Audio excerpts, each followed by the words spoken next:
Hello viewers, सबैमा good morning, Suprabhatam. हजुरको दिन पनि शुभ रहोस् र तपाईहरुलाई मेरो मिनी भ्लगमा स्वागत छ है। र एज युजुअल मेरो हस्टेलको डेली रुटिन लाइफमा तपाईहरुलाई वेलकम। र देख्न सक्नुहुनेछ नयाँ नौलो केही पनि छैन है। बिहान 5 बजे उठ्यो, पानीहरु पियो ओर्यो है, आफू पनि फ्रेश भयो।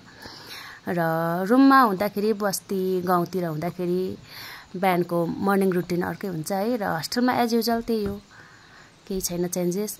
बिहान उठ्न मन नपर्दा पनि कर लागेर भए पनि उठ्नुपर्छ है।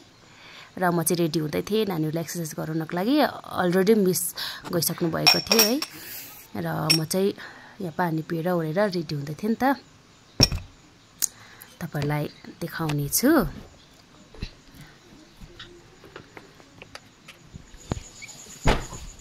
र म तल पुग्दाखेरि चाहिँ मिसले गराउनु हुँदै थियो नानीहरुलाई है।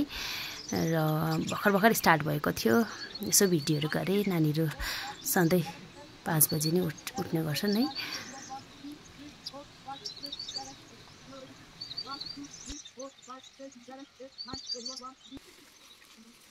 र नानीहरुसँग म पनि अलिअलि वर्कआउट गर्छु है। जति एक्लै गरिन्छ त्यति चाहिँ नानीहरुसँग पनि गरिँदैन। र म चाहिँ रुममा आएर पनि एक्स्ट्रा एक्सरसाइज गर्छु है।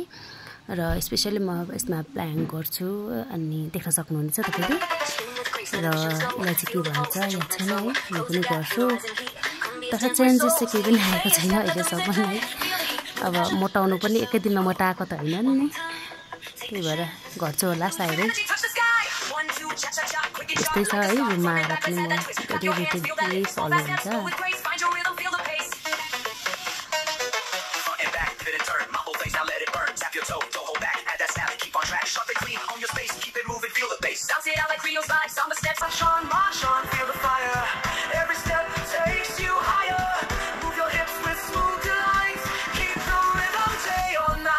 आफ्टर एक्सरसाइज है, पानीहरु पिएर उठेर ब्रसहरु गरेर फ्रेश भएर चाहिँ पूजापट्टि लाग्छु है। र यो पूजा पनि मेरो डेली लाइफ रुटिनमै आउँछ, र त्यही कारण तपाईलाई यसको पनि अपडेट गराएको हुँ।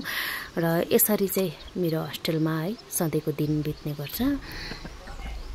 तपाईहरुले अन्यथा नसोचिदिनुहोस् यो पूजा गरेको पनि हाल्यो भनेर, किनभने मेरो चाहिँ यो डेली रुटिनमै पर्छ र तपाईहरुलाई यसको पनि अपडेट गराएकी हुँ। Bye bye guys. यसरी चाहिँ मेरो के हुन्छ, दिनको सुरुवात हुन्छ। तपाईहरुको पनि सायद यसरी नै हुँदो होला है।